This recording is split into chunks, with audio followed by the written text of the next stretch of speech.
Empezamos ahora sí, tertulia de viernes, día del detenido desaparecido en la República Argentina. Presentamos a esta mesa de invitados, de invitadas para conversar, cada uno desde su espacio, desde su militancia, desde su recorrido sobre esto que es el tema amplio de la defensa de los derechos humanos en nuestro país, en este contexto además, por supuesto, político que atraviesa también la Argentina, muy atravesado por el contexto político.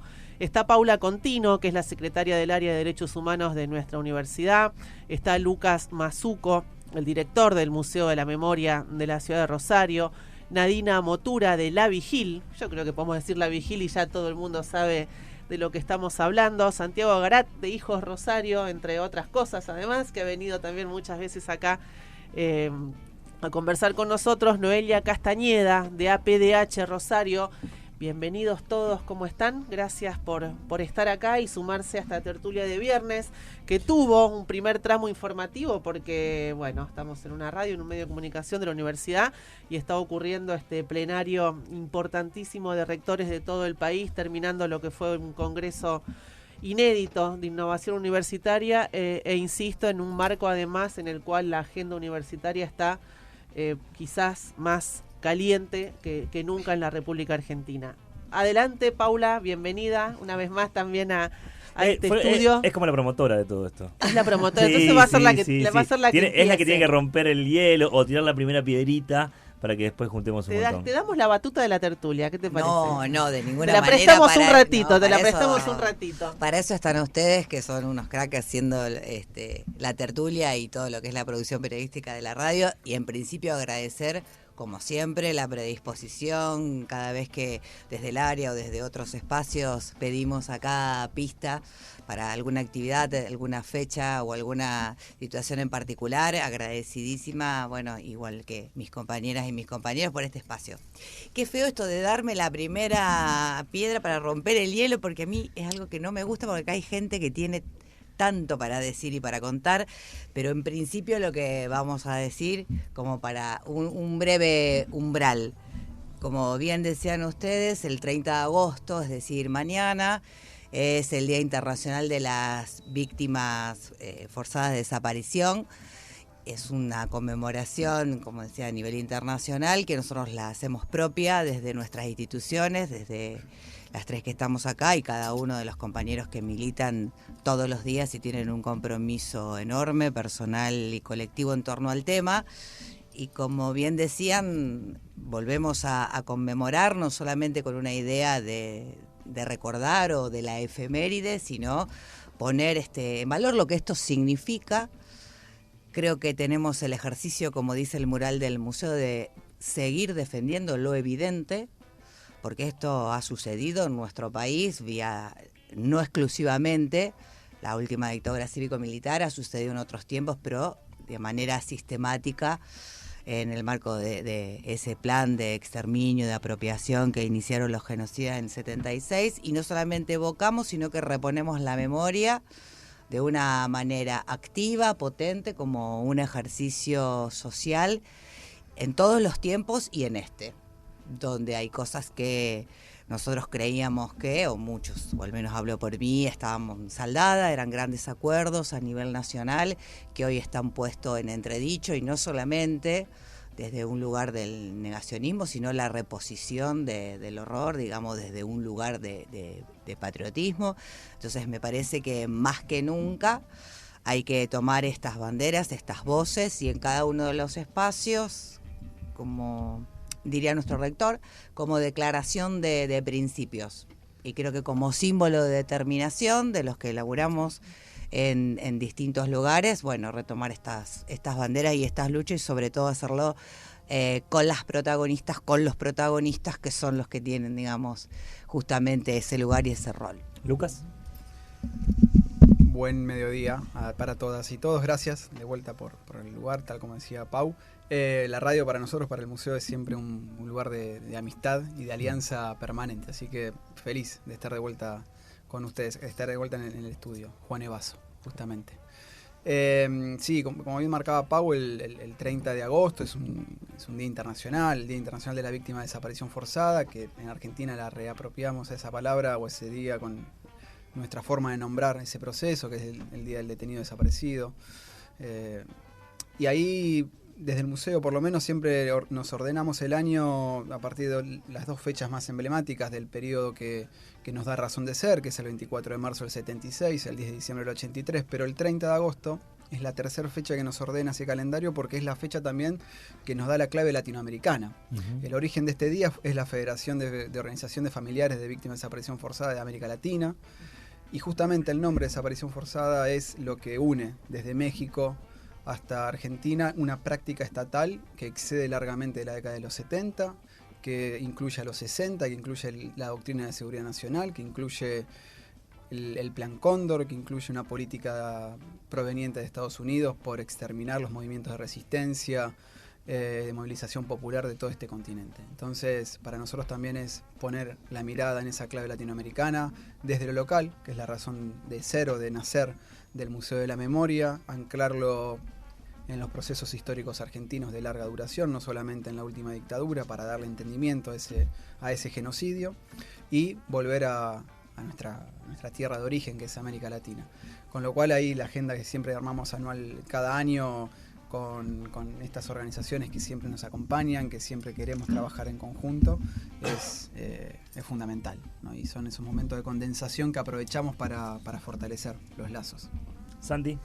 ¿Cómo andan? Bueno, también muy agradecido de estar siempre acá, siempre acompañando y como decía Lucas, en un estudio que lleva el nombre de un compañero tan querido y tan valioso como fue o es Juan Evaso.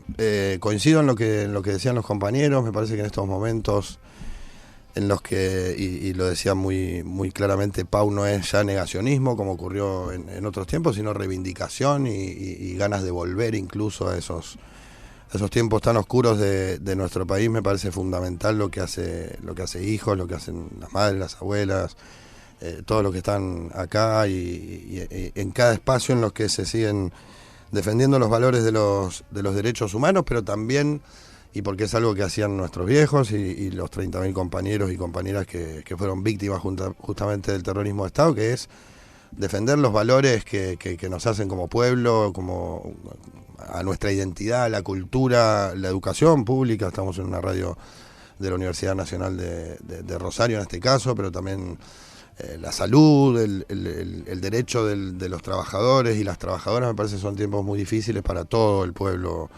argentino, y ahí hay que seguir levantando las banderas de las causas nobles, ¿no? Esas que tanto les gusta atacar a este gobierno, que evidentemente elige como blancos predilectos todo lo que estamos nombrando, todo lo que tenga que ver con la simbología, con eso que nos hace a nosotros diferentes y nos ha hecho ser un pueblo ejemplo a nivel mundial en un montón de cuestiones, eso que llevamos tatuado en las remeras, en las banderas, y que evidentemente es lo que eligen atacar, ¿no? Y no es casualidad. Nadina. Bueno, primero agradecer, me sumo a los comentarios de los compañeros, agradecer el espacio de la radio que siempre está dispuesto y disponible para que podamos alzar nuestra voz y poder también dar un poco a conocer nuestras actividades e invitar, ¿no? Y retomando un poco lo que decían recién los compañeros, en ese marco, en este contexto de no solamente negacionismo, de reivindicación en muchos casos y en actos y en palabras concretas, sobre todo de parte de este gobierno nacional, es que consideramos más que nunca necesario poder hacer actividades en conjunto entre distintas instituciones de memoria, de verdad y de justicia, de derechos humanos, en las que trabajamos, en las que militamos, en las que ponemos nuestro cuerpo, y por eso estuvimos pensando desde hace un tiempo ya con Paula, con Lucas, con compañeros también de las organizaciones, esta actividad en el marco, ¿no?, del Día del Detenido Desaparecido, para poder generar un conversatorio transversal, heterogéneo en cuanto a quienes participan, en cuanto a sus recorridos, sus edades también. La cuestión generacional nos parecía importante que estuviera presente para poder pensar de una manera colectiva nuestro presente, nuestra memoria histórica, nuestra identidad también en este contexto que se vuelve tan individualista, deshumanizante, agresivo de manera constante y de retomar esto que decía Santi, retomar un poco, ¿no?, los valores de esta generación que fue tan atacada y de la cual tenemos 30.000 compañeros y compañeras que están desaparecidos y poder volver a encontrarnos para al menos poder pensar qué hacer frente a estas situaciones de manera colectiva y conjunta. Escuchamos ahora a Noelia Castañeda, PDH Rosario. Gracias también por estar acá. No, por favor, muchas gracias a ustedes y a Paula por la convocatoria, por la invitación. La verdad que es un gusto estar acá con compañeros porque, bueno, desde APDH compartimos trabajo junto con la Vigil, con el Museo de la Memoria, que precisamente estamos organizando una actividad en conjunto para el día de mañana con la Secretaría de la UNR y con los distintos organismos de derechos humanos. Estamos, como decían los compañeros, en un contexto de continuo ataque, pero donde lo que tiene que prevalecer es ese trabajo continuo, ese acompañamiento. Aún seguimos llevando adelante los juicios, que no es algo menor y es algo a destacar, porque en un principio se temía por eso y sin embargo los juicios continúan. APDH en este momento tiene 28 querellas en todo el país y 3 en Italia, lo cual es algo para celebrar porque no han ganado. Y por estos días sacábamos precisamente un comunicado porque entre los continuos avances, entre esta continua avanzada por parte del gobierno nacional, también ahora se apropiaron del término nunca más y lo utilizan para distintas campañas. Algo que pensamos que no íbamos a escuchar, bueno, lo tenemos que escuchar lamentablemente hoy y verlo en distintas campañas, y es por eso que desde APDH lanzamos un comunicado repudiando esto, el término nunca más. Le corresponde a la sociedad, a los organismos de derechos humanos, a las madres, a las abuelas que pelearon, y hoy lamentablemente nos encontramos ante esta situación. Y quiero mandar un saludo especial a los abogados en su día, porque precisamente gracias a ellos se pueden seguir llevando adelante estos juicios de lesa humanidad. En APDH tenemos grandes compañeros y los quiero mencionar porque cada uno de ellos la verdad que hace un trabajo inmenso. Julia Giordano, Federico Pagliero, Gabriela Durruti, Jessica Pellegrini, bueno, que están trabajando continuamente, y como ellos hago extensivo este saludo, por supuesto, a todos los abogados y abogadas en su día. Mandamos, por supuesto, saludos a todos los abogados de las causas de derechos humanos de la República Argentina en este día. Me sumo a los abogados ambientalistas que hacen un trabajo titánico y que tiene que ver también con la defensa de los derechos humanos, también respecto a esto. Sí, a todos los abogados en su día. Hoy están de celebración. Laboralistas. Claro, exacto. ¿Y cuántos hay que nos escuchan del otro lado? O al menos los que honran la profesión, ¿no? Hay muchos. Sí, muchos bueno, sí. Saludemos a todos por las dudas. Imagínate que en el Día del Periodista nos saludan a nosotros y los saludan a Feynman también, así que no nos vamos a poner exquisitos. Claro, exacto. Me quedé pensando en lo que decía Noelia respecto de esta utilización del nunca más por parte del gobierno nacional para la campaña, decir kirchnerismo nunca más. Y si ganamos la elección va a ser el último clavo del cajón al kirchnerismo. ¿Qué les genera? ¿Qué se les viene a la cabeza cuando ven esa... No me gusta decir apropiación, porque si no es una desvirtuación de lo que significa verdaderamente el nunca más para la sociedad argentina, pero para todo el mundo, porque fuimos vanguardia en lo que significa la condena a los represores de Estado. Santi. Sí, cuando lo vi, bueno, lo primero creo que es, no sé, sorpresa, que es trucho, esto es mentira, esto es fake, esto es IA, y bueno, después confirmamos, corroboramos que sí, que estaban usando ese eslogan. Me parece que es más de lo que venimos viendo y lo que comentábamos recién, lo simbólico, ¿no? Ocurrió en tiempos de Eva, viva el cáncer, ocurrió en tiempos de prescripción de Perón y que no se podía mencionar y iban a voltear todo lo que tenía alguna palabra relacionada a, Y con el kirchnerismo ocurre lo mismo, pero está claro que, no sé, citando al Quijote, por algo ladran, no es que atacan cuestiones que han pasado desapercibidas, sino que van por lo que caló hondo en la sociedad argentina, en el pueblo. Son figuras inmortales, como Evita, como Perón, como Néstor, como Cristina también, que han venido a darle felicidad al pueblo y han venido a devolverle o a conquistar derechos que estaban postergados o que habían sido perdidos, y por eso van por ese lado.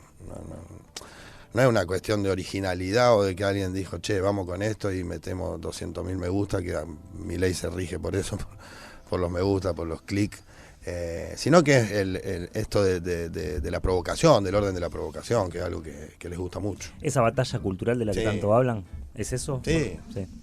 Sí, que me parece que es lo más difícil y lo que más cuesta, ¿no? O uno se preocupa cuando siente que se está perdiendo, no perdiendo, porque no hay derrota posible, como decían recién, los juicios siguen y hay cuestiones que están totalmente instaladas y no nos van a poder hacer retroceder en ese sentido, pero sí lo cultural, yo entiendo que hay retrocesos muy, muy fuertes, y es lo que más me preocupa, esto de, no sé, de la pérdida de la empatía, del individualismo, de que ya no le importe nada el otro, mientras yo esté bien, bueno, ¿qué me importa mi vecino, el almacén de la esquina? Me parece que por ahí es donde más han construido, o destruido, mejor dicho, durante muchísimos años, no solo en la Argentina, sino en todo el mundo. Las derechas se han ocupado de eso, de instalar esos discursos que evidentemente calan, aunque uno creía o dábamos por soslayadas algunas cuestiones, y no, vuelven y con mucha fuerza. Sí, Lucas. Incluso, perdón, me parece que sobre todo lo vimos con bastante claridad en la última campaña, y se ve mucho en las redes, no solo la indiferencia o la falta de empatía, sino es querer que al otro le vaya mal, que al otro le vaya peor. Si a vos te va mal, hay como un deseo instalado y muy impulsado de que entonces al otro le vaya peor, que es como la vuelta máxima de la falta total o la rotura total del lazo social más elemental, ¿no? Que es que no vamos a poder estar bien ninguno si no está bien un colectivo, un conjunto al cual por supuesto formamos parte. Nada más me quedé enganchada con eso escuchándote, coincido que es lo cultural es quizás lo más preocupante, porque va más allá de un nombre propio en el gobierno o en un ministerio, sino que tiene que ver con algo que evidentemente hace tiempo se está gestando y que probablemente tarde mucho tiempo también en ser desactivado. Yo quería agregar algo a lo que decías recién, Jorge, porque me parece que eso es sumamente importante, digamos, y es clave en esta época, porque si nosotros, hay muchos que comparan esto con otros momentos, sobre todo con los 90, yo insisto de que estos son momentos distintos, procesos distintos, creo que estos tienen características y singularidades mucho más preocupantes que la década del 90, y mientras durante esa década hay un aplastamiento, digamos, de la política, hay un encerramiento respecto del individualismo, puertas hacia adentro, hay una desmovilización provocada fruto del desencanto. Yo creo que hoy se repone en la escena colectiva, en la escena social o en la discursiva, una agresividad que no habíamos visto nunca. Incluso hay palabras que ya están gastadas y que tienen un significado re profundo, porque hay efectivamente lo que vos decías, un goce, esa es la novedad. Y no podemos permitir que esto se naturalice. ¿Cómo puede ser que en la Argentina todos los miércoles le pegan a jubilados y a jubiladas? Y eso no es más que un gesto de indignación espasmódica, si lo hay. O tantísimas cosas que podríamos señalar en este desmantelamiento de toda la estructura estatal que tiene que ver con lo común. Entonces me parece que a esto hay que agregarle este fenómeno que repone la agresividad social como algo que se celebra. Y eso es muy preocupante. Sí, ahí lo que, de mi parte, lo que tal vez integrando los comentarios hasta ahora es, lo que me preocupa son las consecuencias, obviamente en el corto plazo, en el inmediato, en la convivencia democrática, pero las de largo plazo, que es horadar directamente, consensos básicos de la democracia, que yo le trato de sacar el halo de santidad de la palabra consenso. Son acuerdos duros que han costado construir, que están en permanente revisión, pero son los acuerdos que han dado pie a nuestra democracia desde hace 40 años, y que el nunca más era un nunca más clarísimo al terrorismo de Estado, no a un sector político determinado, a una práctica de poder que buscaba aniquilar al otro justamente, y transformar el nunca más en un mecanismo para hoy ese sector político específico, pero mañana va a ser cualquier otro el que lo reemplace en la amplia gama de enemigos que construye este gobierno, ¿no? Y que engloban la idea de casta como una cosa muy, muy genérica, que son los jubilados los miércoles, que son las universidades el jueves, que son personas con discapacidad el viernes, que son las industrias, las pequeñas y medianas industrias que generan trabajo diariamente los lunes, y así, ¿no? Día tras día hay un enemigo nuevo o alguien que marcamos que, o casualidad, son todos actores, son todas actrices, son todas colectivas que hacen al lazo social. Entonces, creo que la batalla cultural es esa a donde están apuntando, a resetear el lazo social, y ahí está la mayor reivindicación de la dictadura también, no en los videitos de un 24 de marzo mal grabado, que obviamente son graves y hay que repudiarlos o hay que combatirlos. Pero la mayor reivindicación de la dictadura es reivindicar el lazo social que construyó la dictadura, que es este lazo de atomización, de apatía, de crueldad hacia el otro, de si no me va bien a mí, que le vaya mal a ese otro, ¿no? Y ya ni siquiera es capitalismo salvaje, es indecencia absoluta. Y es esa lo que a mí más me preocupa, por lo menos, de ver ese cartel, ¿no? De ese acto. Noelia, te escuchamos con atención también. Sí, lo escuchaba atentamente a Lucas y coincido totalmente. Es eso, vienen a atacar ese lazo social y a banalizar una lucha que tiene años, que tiene muchas personas detrás, y que aunque a ellos no les guste, también lo que están logrando es que más personas se sumen. ¿Por qué digo esto? Porque los últimos 24 de marzo han sido muy multitudinarios. Ha habido muchos jóvenes, incluso recordando también lo que fue la marcha del 2x1, que fue una marcha muy multitudinaria. Entonces, en la población hay un consenso.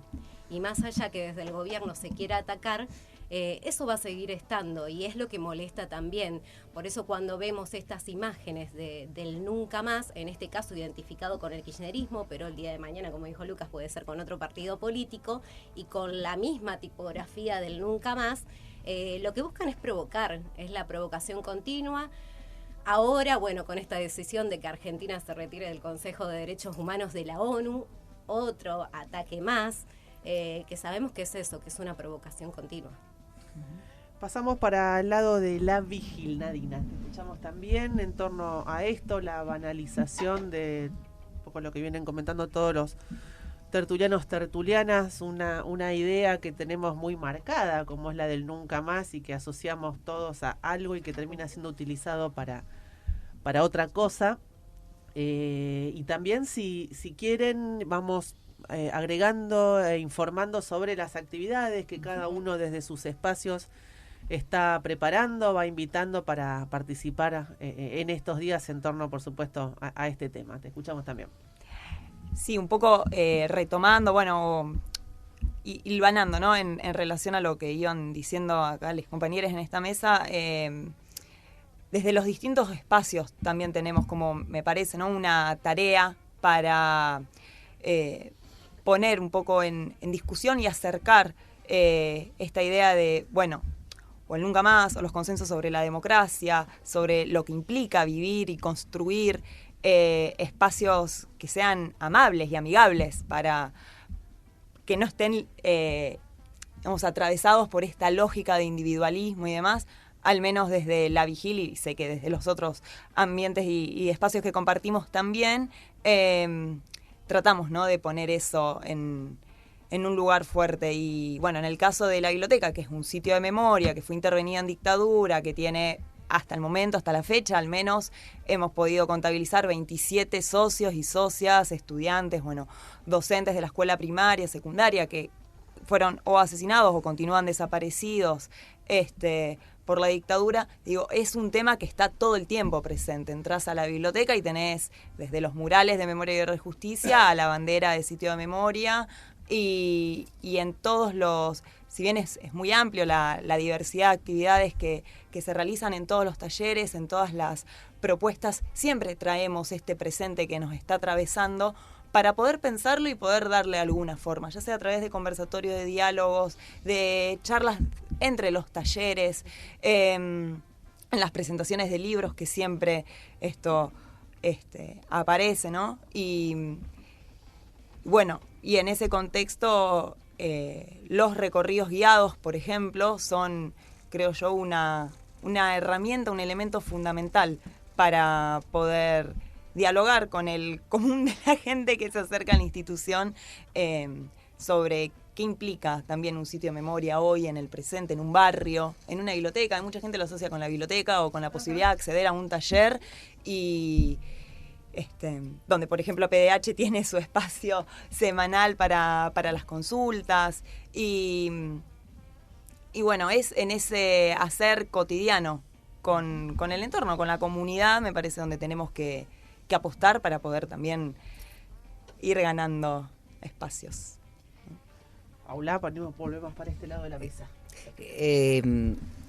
Pensaba lo que decía Nadina, tanto la Vigil como el Museo de la Memoria son dos sitios, valga la redundancia, de memoria que afortunadamente tiene nuestra ciudad con el ex servicio de informaciones que, para quien sabe, no sabe, Dorrego y San Lorenzo. Dorrego y San Lorenzo, muy cerquita de acá, fue el centro clandestino de detención más grande que tuvo la provincia y en particular nuestra ciudad, donde pasaron cerca de 2.000 personas por ahí.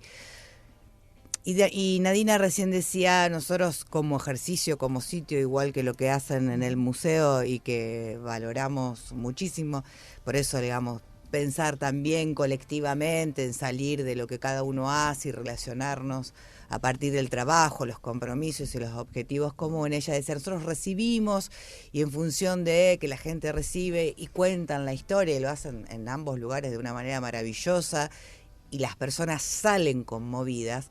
Pero hay un trabajo que yo me doy cuenta desde el sistema educativo en general, que esto no sucede y que no se trabaja este tema con toda la profundidad que debiera tratarse, porque nosotros el año que viene vamos a cumplir 50 años del golpe de Estado. Y estamos hablando de 5 décadas, uno puede decir, bueno, es una distancia material relativamente significativa, pero la distancia simbólica es enorme y sobre todo en el pasaje intergeneracional, y a mí me parece que eso a todos, pero particularmente a quienes trabajamos en la educación en cualquiera de los niveles, atendiendo a las singularidades que tiene cada nivel y cada proceso, pues tenemos una responsabilidad y tenemos que empezar a imaginar otras formas, otros modos, otros cómo de poder interpelar, porque también, digamos, si uno mira este presente, la pregunta,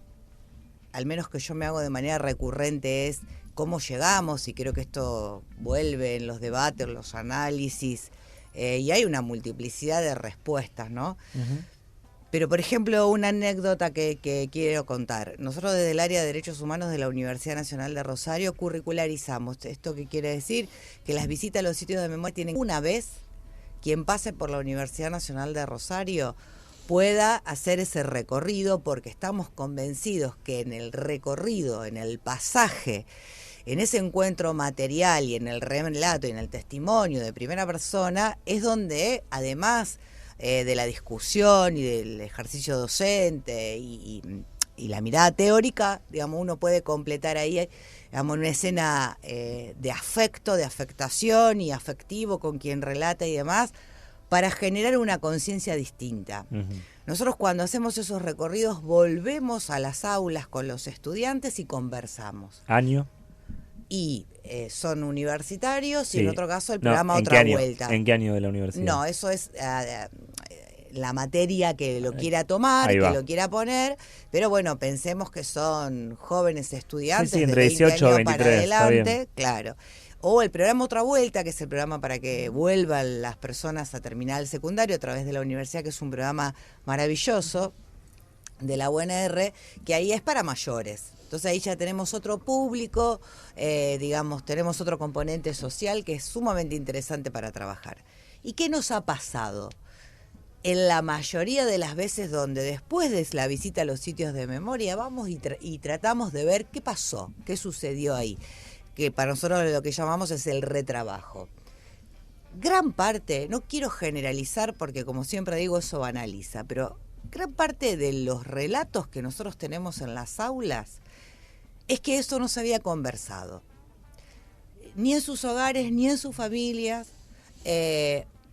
o en el ámbito educativo muy poco, o muy poco en los ámbitos familiares, y que después de la visita al sitio y poder ahí poner en una conversación, pudieron hablar con sus padres y sus padres con los hijos, atendiendo, digamos, a las edades que les comento, y por primera vez poder contar experiencias que las familias habían vivido y que eso de alguna manera no se había contado por múltiples razones, ¿no?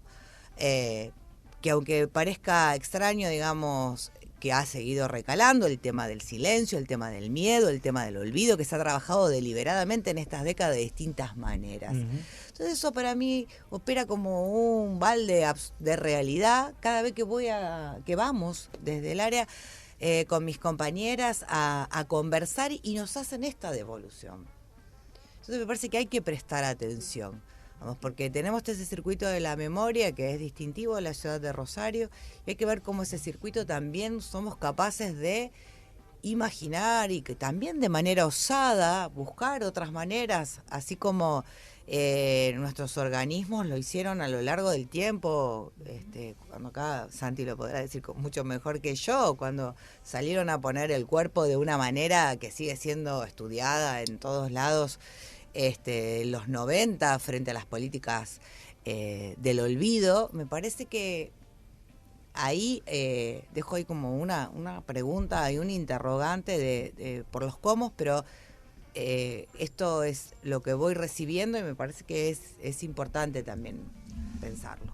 Yo, Pau, para poner en diálogo con esto que vos decías, nos pasa mucho en los recorridos y de paso aprovechando que está Lucas también como para conversar ahí, triangular entre todos.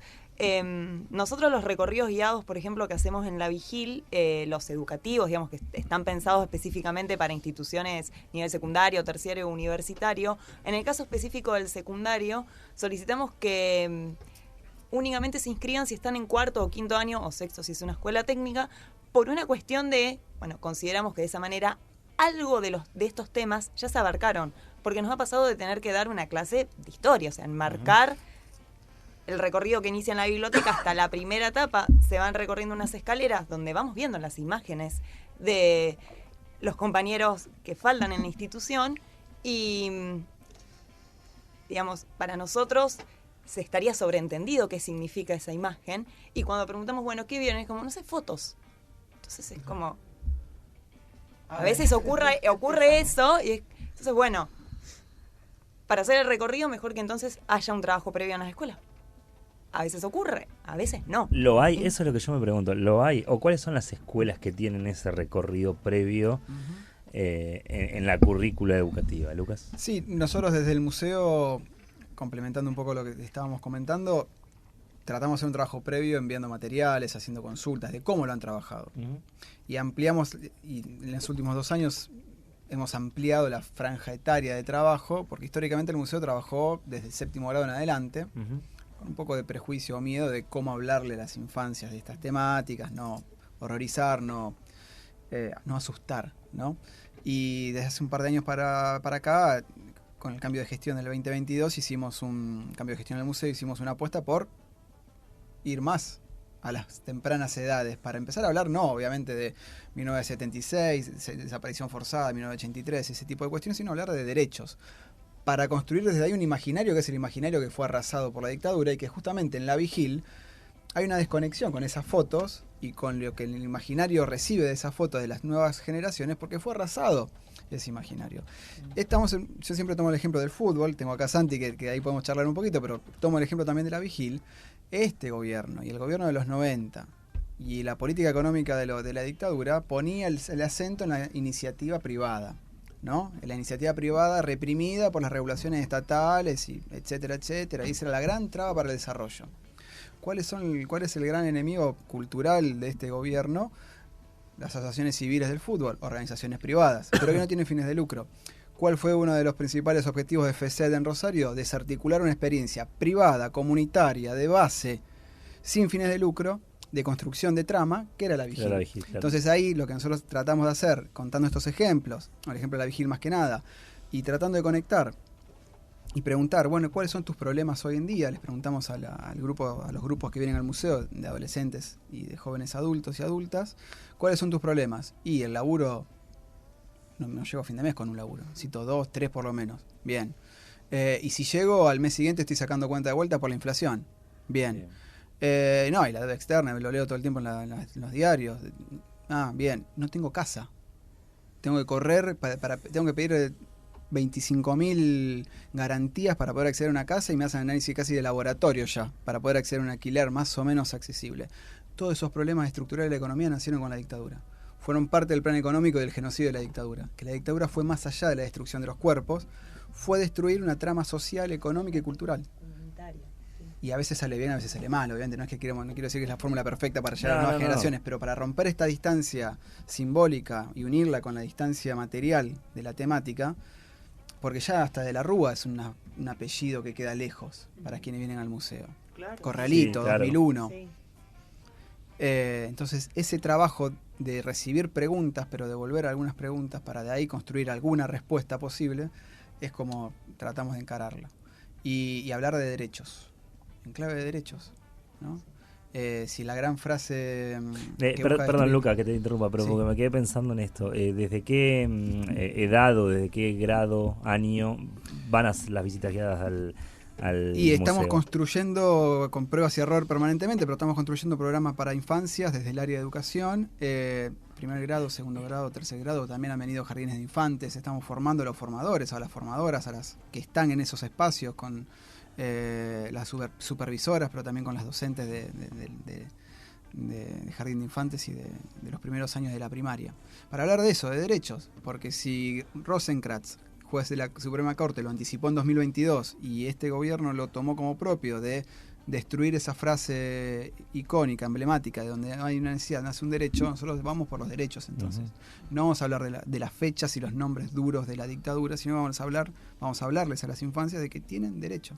Derecho al juego, derecho a divertirse, derecho a una infancia sana, a un colegio sano, a un ámbito familiar sano, conformado de la forma que cada familia lo conforma. Derecho a la identidad. Derecho a la identidad. Y ahí está Evidencias, el espacio de la muestra permanente del museo construido por Norberto Puzzo a partir del archivo de abuelas, pero también está la nueva sala Encuentros, donde ahí tratamos de pensar justamente...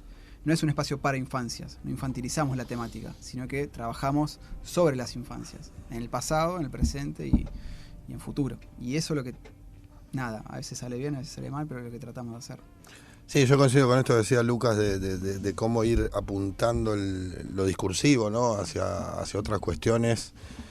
A mí me ha pasado, primero quiero aclarar porque corresponde, no vengo militando orgánicamente en Hijo hace un tiempo, pero me siento parte y me voy a seguir sintiendo parte, y cuando viene el 24 le digo, me invitaron de una escuela, andá negro, ni pregunté, y voy a escuelas y me sorprende, más allá de lo que decía Paula, que por supuesto hay que estar atento y hay que siempre custodiar la memoria, de evoluciones de pibes y pibas muy, muy, muy interesantes, muy distintas a lo que eran hace 15, 10 años, de todas las edades, pues me ha tocado ir a primaria, incluso a escuelas enteras, que están los pibes de primer grado, que están, por supuesto, haciendo travesura, y la maestra los reta, hasta otros que vos los ves que te están mirando y esperan cuando termina para venir a preguntarte algo. Y también cómo uno fue modificando, ¿no? Yo me doy cuenta y registro que los primeros años que hacíamos esto, yo iba y hacía un relato de la película de mi vida, cuántos años tenía, dónde lo habían secuestrado a mi papá, mi mamá y mi abuela buscándolo, y era algo que yo entendía había que hacer, porque también había que dar cuenta de eso en aquellos momentos en los que todavía mucho no se sabía, pero después cómo fui variando eso en el discurso hacia una cuestión mucho más política, y lo que decía Lucas de explicar de dónde vienen las cuestiones económicas, los derechos que se han ido perdiendo, por qué apuntaron a determinados lugares, por qué intervinieron las universidades, por qué la biblioteca Vigil, por todo lo que eso significaba y todo lo que se podía construir ahí adentro, que era la oposición a lo que quería hacer la dictadura. Y también entiendo que hay, por lo menos a mí me pasó en lo personal, un antes y un después muy grande, abismal diría, entre el momento que pudimos ir a declarar con mi familia y en el momento en que salió la condena, que fueron 2 instancias, primero muy necesarias, muy distintas también, porque el ir a declarar, el ir a poder decir por fin adelante de quien había que decir las cosas, que eran los jueces y también los responsables de los peores crímenes que se cometieron en nuestro país, fue muy difícil, llorar mucho, no poder continuar con las palabras, y también a mí lo que me queda grabado es el salir de ahí y recibir abrazos de quienes acompañaron y van a acompañar siempre. Un abrazo difícil de describir, ¿no? Porque no es de alegría, es de acompañamiento, es de estoy con vos, es de por fin pudiste hacer esto. Y cuando salimos de la condena fue, que a mí me salió decir, salimos campeones del mundo. Fue abrazarnos, festejar, nos fuimos todos a un local que no sé dónde habían conseguido, y fue celebración, y todos deberíamos llegar a, por supuesto, y por eso es tan importante que continúen los juicios, y también acompañar, ir a algún jueves o los miércoles, el día que sea, acompañar ahí en la puerta de los tribunales, que uno siempre trata de hacerlo, porque es algo muy necesario, hoy lo decía Paula temprano, esto ocurrió, no es algo que nosotros estamos diciendo. A ver, Amelon, por ejemplo, que era el único que iba a todas las audiencias, al que me dio el gusto decirle asesino en la cara, fue juzgado por 5 tribunales distintos, estamos hablando de 15 jueces. Vos ya no le podés decir a tu hijo, che, no, esto están inventando, uno me hizo una camita, ¿no? O sea, esto ya está, amigo. Esto ocurrió y no debería ocurrir en ninguna parte del mundo y en ningún momento de la historia de la humanidad, pero digo, hay que buscarle una vuelta para, como se fue buscando también en la militancia, en algún momento fueron los scratches, porque ni soñábamos que se iban a poder enjuiciar a los responsables. Bueno, vamos al barrio a decirle, che, ese viejito que vos ves ahí, es un asesino, que compra el pan al lado tuyo y saluda al almacenero, es un asesino, un violador, un ladrón, bueno. Después vinieron la recopilación de datos, un laburo que hicieron los compañeros y compañeras de hijos, infernal, porque era escuchar testimonios, y la mayoría los conocer al hijo, al primo.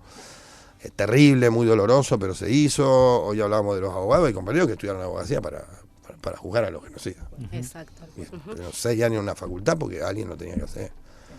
Y le quiero mandar un saludo enorme a Nadia, que fue nuestra abogada y la amamos. Y después recién vinieron los juicios y se empezaron a restituir los nietos y costó muchísimo.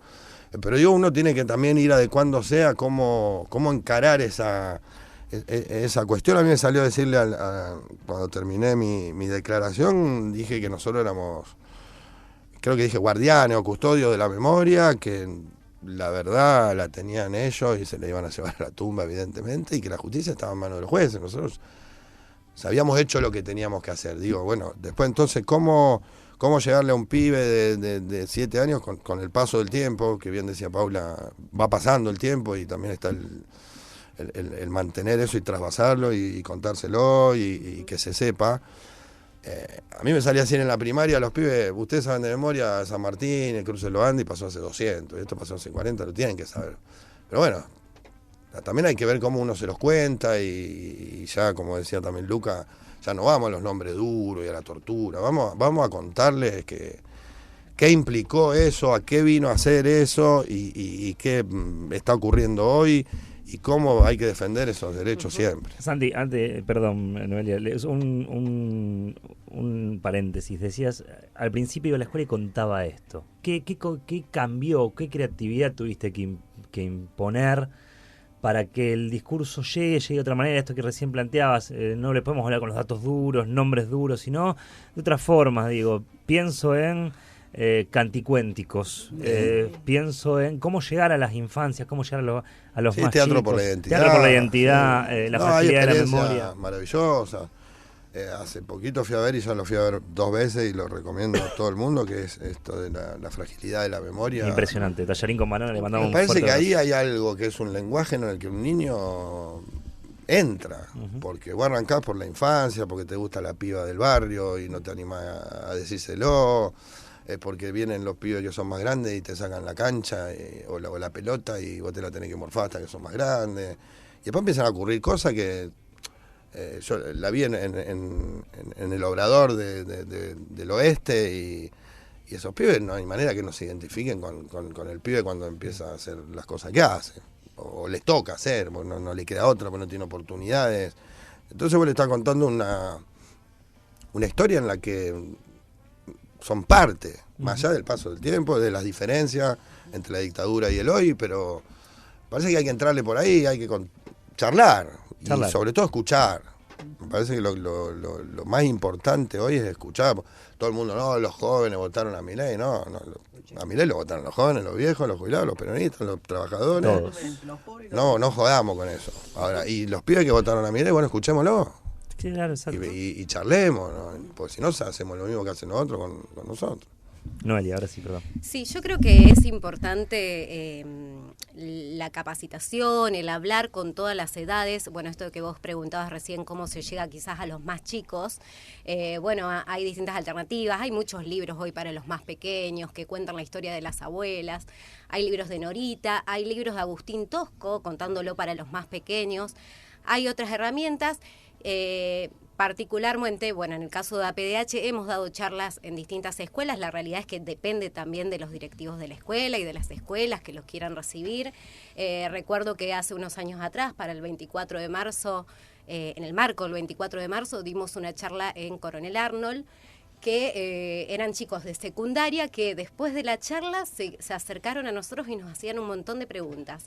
Y ahí hablamos precisamente no solo de lo que fue la dictadura, sino de la finalidad económica de la dictadura, porque de eso también poco se habla.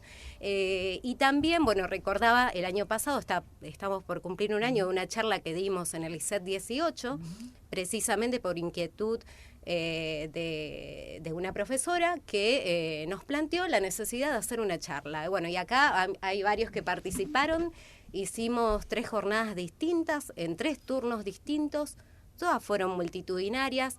Hemos dado charlas en Villa Gobernador Galvez, la compañera Norma Ríos, que ha dado charlas en primarias. Es decir, siempre que esté la voluntad, en este caso de los directivos y de las escuelas, se puede avanzar. ¿Hay otras herramientas? Sí, hay otras herramientas, pero creo que tenemos que hablar. Como dijo Santiago, hay que hablar, hay que escuchar. Y estamos en un contexto donde parece que había cosas que ya estaban cerradas y no es así. Y bueno, las tenemos que volver a hablar. Pero me parece importantísimo ese trabajo que se hace desde distintos lugares. En este caso, como decía, desde APDH lo realizamos con distintas charlas. E incluso para adultos también, porque ahora lo que ha ocurrido es que una compañera trajo una inquietud de Villa Gobernador Galvez y en la sede de ATE de Galvez se están realizando distintos encuentros para charlar sobre la memoria. Surgen mucho las inquietudes sobre la violencia institucional, porque es también una realidad. Esto surge en todas las charlas, ya sea con gente adulta, con niños, con adolescentes. Y bueno, ahí está la clave, en hablar, pero sobre todo también en escuchar. Hay algo que decía Noé, que mientras exista la voluntad, dice ella, APDH, como todos los otros organismos y demás, sabemos que son custodios y que trabajan y que tienen un laburo enorme. Entonces yo vuelvo a eso, mientras exista la voluntad, a mí me parece que ahí hay que pararse. Y esto no puede ser, digamos, del orden de la voluntad, de lo que le parece a un docente, de lo que le parece a alguna de las instituciones. Por eso, sin hacer una mención específica, yo hablaba del sistema educativo en general y me parece que ahí tenemos un gran desafío. Y en ese desafío viene mucho de la escucha, sin lugar a dudas, pero mucho de la imaginación. Sí, yo ahí lo que sumaría teniendo en cuenta que estamos en la radio de la universidad con sus 3 misiones, la educativa, la de investigación y la de extensión, pienso en cómo podemos pensar estrategias, que el museo ensaya estrategias en ese sentido, pero estrategias donde rompamos las fronteras de generaciones y de barrios. Entonces, nosotros, por ejemplo, intentamos hacer esos cruces generacionales a partir del Departamento de Articulación Territorial, pero el programa Joven Guías por un Día, o el Surcir Identidades, que estuvo hace poco en los fines de semana en el museo, donde, si bien tenemos programas para públicos específicos, ¿no?, etariamente o institucionalmente, después tenemos otros donde tratamos de cruzar esas cosas. Y el diálogo entre las nuevas generaciones, y no voy a decir viejas generaciones, pero generaciones que ya vivieron más tiempo y que vivieron específicamente estos tiempos, más que nosotros, son ellas las personas que pueden y deben contar cómo fue, cómo es, porque eso perdura hasta el hoy. Y ahí está la escucha activa con los y las jóvenes de los barrios y con las y los testigos y protagonistas de esa época, que no hace falta que hayan militado. Justamente lo que más está llegando al museo, y me parece también más interesante, es que llegan personas que vienen a contar qué hicieron durante la dictadura y se autocuestionan qué hice durante la dictadura que no milité, o por qué no milité en los 80, por qué no milité en los 90. Y ahí tratamos de desarmar un poco esa pregunta de tono culposo y decirle, bueno, pero pará, vamos a reconstruir ese contexto, charlemos, dialoguemos, sumate tal día que hay un recorrido, sumate tal otro día que hay una actividad, y eso, ¿no? Romper fronteras de generaciones, romper fronteras que uno mismo puede hacer de cómo cataloga o etiqueta a los públicos, y propiciar ese diálogo intergeneracional. Y si nosotros nos podemos correr, mejor todavía. Yo quiero agregar algo en relación a esto que acabas de mencionar, Lucas, porque se enlaza justo como que viene como anillo al dedo. En los recorridos en Vigil, los abiertos que son al público, digamos que de hecho paso la información, mañana sábado 30 a las 10 de la mañana, es el recorrido mensual abierto a toda la comunidad, gratuito, sin inscripción previa, solamente acercarse con el mate y participar.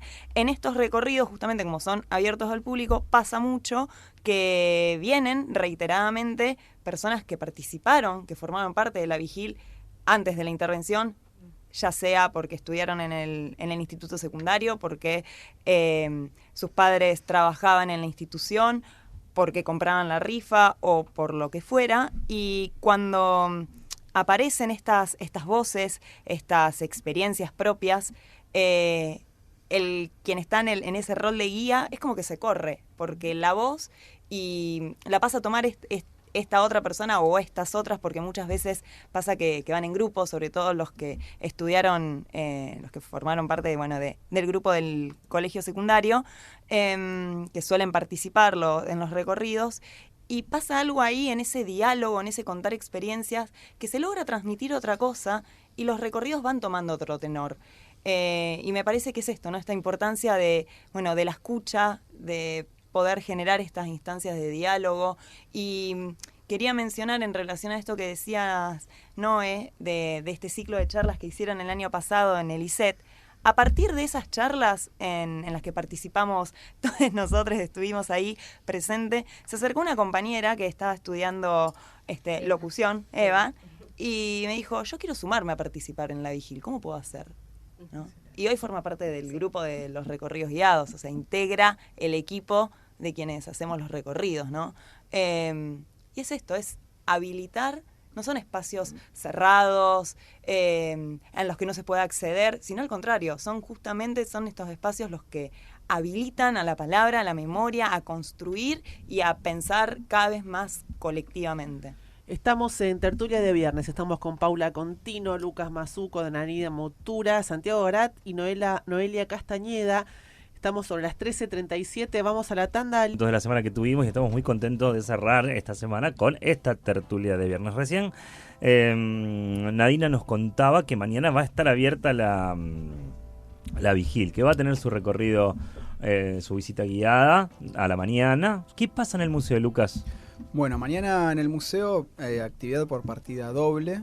En realidad el museo está abierto de 10 a 18, miércoles, jueves, viernes, sábado, domingos y feriados, pero mañana especialmente, en el Día Internacional del detenido desaparecido comenzamos a las 15 horas con una intervención sonora en la instalación transitoria que inauguramos durante agosto, que es Sudarios de Marta Greiner, con curaduría de Sabina Blaconá y Sabina Florio y Cintia Blaconá, les di vuelta el apellido, y Emiliana Arias va a hacer una intervención sonora ahí para justamente construir algún tipo de sonoridad distinta en los lazos que estamos armando en torno al nosotros, esa gran pregunta que tenemos hoy en día en democracia y que nos legó el genocidio. Y a las 16 horas vamos a proyectar una actividad que bien decía Noé, copensamos con APDH, el documental La Pastoril, sobre una experiencia represiva, un hecho concreto de represión por parte de la última dictadura sobre militantes del Ejército Revolucionario del Pueblo. Ahí va a estar la presencia, Norma Ríos, presidenta honoraria, va a estar abriendo el panel, pero también va a estar Daniel De Santis, Laura Pasquali, y los realizadores del documental, tratando de ahí de estimular esos espacios de diálogo como estábamos pensando antes. Se viene una actividad el próximo 3 de septiembre, Pau, ¿no es así? En conjunto, entre todas las organizaciones. Contanos un poco cómo se va a desarrollar, de qué se trata. Bueno, eso, como decían al principio Nadina y Lucas, es la decisión también de poder trabajar colectivamente para generar mucho más potencia que desde un solo lugar, creemos que eso contrarresta también las iniciativas, la soledad y lo difícil que es hoy convocar, y me parece que es necesario trabajar conjuntamente, así que decidimos entre los 3 espacios conmemorar el Día Internacional de las Víctimas de Desaparición Forzada o el Día del Detenido Desaparecido, como decía Lucas, en nuestra profesión latinoamericana, en una actividad donde va a ser en nuestra querida Vigil, donde van a conversar 3 personas, 3 compañeras de distintas edades que han atravesado distintos momentos, distintas experiencias, y esa conversación va a estar coordinada por una periodista, y vos tenés todos los nombres para, como corresponde, mencionar a cada uno de los integrantes para no equivocarme en las precisiones de sus nombres, y lo pensamos de esta manera: el miércoles a las 5 de la tarde en nuestra querida Vigil, con la fuerza de las 3 instituciones, y no de una manera expositiva, sino en una conversación donde Candela, nuestra compañera de Ciudadano, va a llevar adelante. Candela Ramírez. Va a llevar adelante esta conversa a fin de, que no sea un relato individual, sino que ir encontrando ahí, desde las singularidades, los trazos colectivos de estas historias, para conmemorar esta fecha. Y como decía al principio, y quiero retomar esto, si me va a permitir un segundo, de volver a trabajar en la desnaturalización de lo que es evidente y de poner en el centro de la escena, porque cuando estamos hablando de la desaparición, y esto que hoy nos convoca, quiero compartir algo que el otro día se lo escuchaba a Mariana Tello Weiss, que vino a presentar en el Colegio de Psicólogos el libro que se llama El fantasma de la dictadura, que es un trabajo etnográfico fabuloso. Y entonces, a partir de la lectura que hago sobre el libro previamente y lo que ella dice, para darle, todo el peso y el valor que tiene esto, ella decía que la desaparición tan, enunciada en ese momento, que todos recordaremos, y quienes no recuerdan lo puede buscar porque está disponible en todas las redes, cuando Videla era interpelado y preguntado sobre el destino de las personas desaparecidas que se estaban denunciando en el exterior, y la respuesta que da: no está ni vivo ni muerto. Ella decía que la desaparición borra los límites de la vida y de la muerte, y que disuelve esas separaciones clásicas que tiene toda cultura entre lo que es la vida y lo que es morir. Dice, la desaparición, dice ella, desintegró las coordenadas de la existencia humana, porque los vivos pertenecen a un linaje, los muertos pertenecen a otro linaje y los desaparecidos no. Y por lo tanto eso rompe y disuelve todo lo que son las formaciones identitarias y culturales. Y de ahí en más, obviamente Santi y otros compañeros y compañeras podrán contar de más, cómo eso sigue acompañando a lo largo de la existencia para los familiares, para las compañeras y los compañeros. Vamos, esto, vamos, que me parece importante poder entender, porque esto estalló, digamos, la vida tal como se la conocía y la muerte tal como se la conocía y los ritos que tienen que ver con el duelo. Entonces me parece que volver a reponer esto en esta escena, en este contexto, en este tiempo, y de ahí, digamos, poner un mensaje que no tenga que ver, digamos, simplemente con el dolor, sino con la lucha y con la celebración, como decía Santi, que necesita esa lucha para ser llevada a cabo y reponernos frente al acontecimiento que hoy estamos viviendo, es sumamente importante. Hacemos el recordatorio entonces, hacemos memoria colectiva frente a la deshumanización, 3 de septiembre, 17 horas, en la Biblioteca Vigil, Sala Orlando Bellioni, no sé si lo pronuncié bien, Belloni. ¿Está bien? Belloni, ahí está. Conversan Luis Larpink, de Sembrando Memoria, Juliana Vaca Ruiz, de Historias Desobedientes, y Sabrina Bullino, Valenzuela Negro, de Abuelas y de Aguar, colectivo editorial. Va a moderar Candela Ramírez, como lo decía recién Paula Contino. Estamos en la recta final, nos quedan ni más ni menos que 10 minutos. Los invitamos a hacer un minuto y medio de cierre, de reflexión a cada uno de ustedes. Noelia, ¿arrancamos? ¿Te parece? Dale. Bueno, nuevamente muchísimas gracias por la invitación. Antes de finalizar quería contar algo porque bueno, estamos trayendo acá la primicia, estamos por publicar un comunicado en APDH y tiene mucho que ver también con todo lo que estuvimos hablando acá, porque la APDH, los abogados hicieron un comunicado, hicieron un pedido en realidad para que la causa de Horacio Machi ingrese en el marco de Guerrieri 5, que tenga fecha de inicio esta causa. ¿Y por qué hablo de esto? Bueno, Horacio Machi era un militante de Montoneros que estaba en Buenos Aires, fue asignado un tiempo aquí en Rosario y es aquí en Rosario donde lo asesinan en 1977. Su esposa, Nora, su compañera, se exilia luego de eso y cuando regresa, junto a la hermana de Horacio, empiezan a reconstruir qué fue lo que sucedió. El inconveniente por ese tiempo fue que era muy difícil juntar la prueba porque él era de Buenos Aires, pero bueno, con el trabajo de las compañeras abogadas de APDH se logró reunir la prueba, se logró elevarlo a juicio y hoy se está haciendo el pedido de que se asigne una fecha por la querella de Horacio Machi. ¿Y por qué por la de él? Porque, bueno, como ustedes saben, la causa Guerrieri está llegando a su elevación número 5 y en todas las causas que hubo no se tuvo en cuenta la historia de Horacio Machi. Entonces, hay miedo, bueno, de que no se pueda seguir recuperando información y es importante que la justicia ponga una fecha de inicio de juicio. Así que, bueno, vamos a estar compartiendo a todos los medios, a ustedes también, y en nuestras redes este pedido que se le hizo a la justicia para que finalmente la causa Guerrieri 5 tenga fecha de inicio y pueda tramitar la causa de Horacio Machi. Vamos para allá, por el lado de la Vigil. Te escuchamos, Nadina, también. Y gracias por venir a todos. Bueno, yo agradecer nuevamente este espacio, esta invitación, que nos alojen a todos aquí para esta charla que estuvimos compartiendo. Y bueno, medio ahí de cierre, de reflexión, invitar a toda la comunidad que participe de las actividades comunitarias y colectivas que quiera participar dentro de su barrio, de sus cercanías, ya sea en el club, en la biblioteca de barrio, que hay tantas y somos una ciudad con muchas bibliotecas populares, por suerte, participando para construir y poder pensar de una manera colectiva un mejor espacio que nos aloje y que pueda ser más agradable esta existencia en un contexto que es tan hostil de manera permanente, ¿no? Y que no nos dé igual todo lo que va pasando los miércoles que vemos en la tele, como decía Pau, que parece que ya es un habitué, que vemos que a los jubilados se les pega y no pasa nada.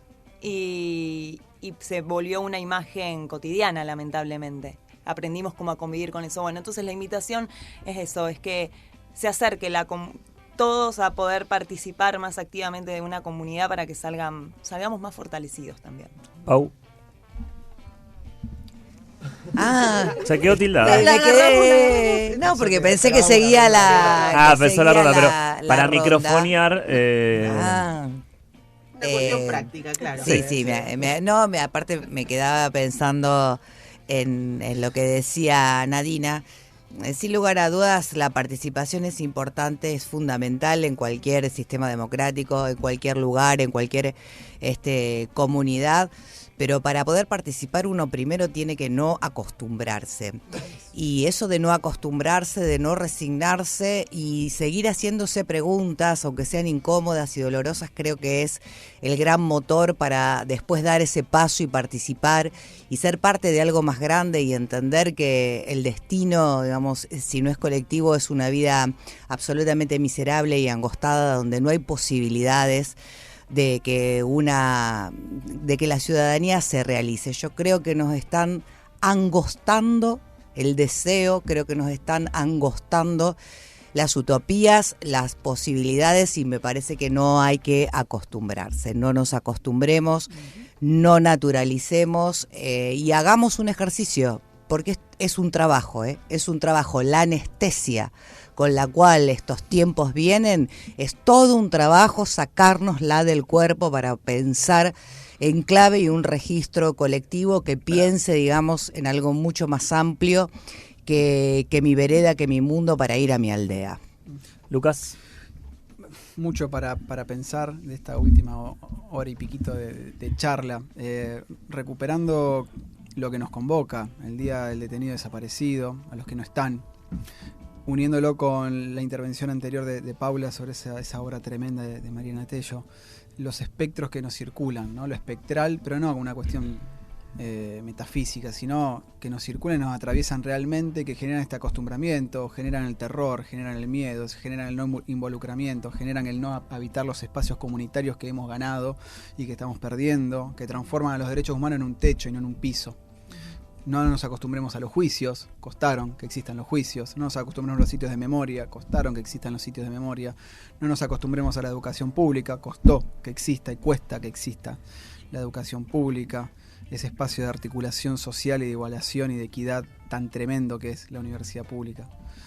No nos acostumbremos a tenerle miedo al otro, básicamente, que ese es el origen de la crueldad. La respuesta al miedo va a ser siempre la crueldad, o el esconderse y el encerrarse.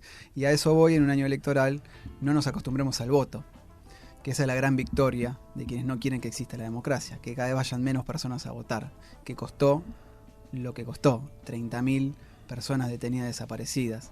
No perdamos la palabra libertad, la patria liberada, era el gran sueño y la gran utopía. Y la palabra libertad no puede ser robada de los grandes proyectos colectivos, ¿no? Porque una libertad individual en un contexto absolutamente devastado y destruido no es libertad, es ensimismamiento, es atomización, es supervivencia, no es crecer colectivamente, sino cada uno en la suya vemos qué pasa.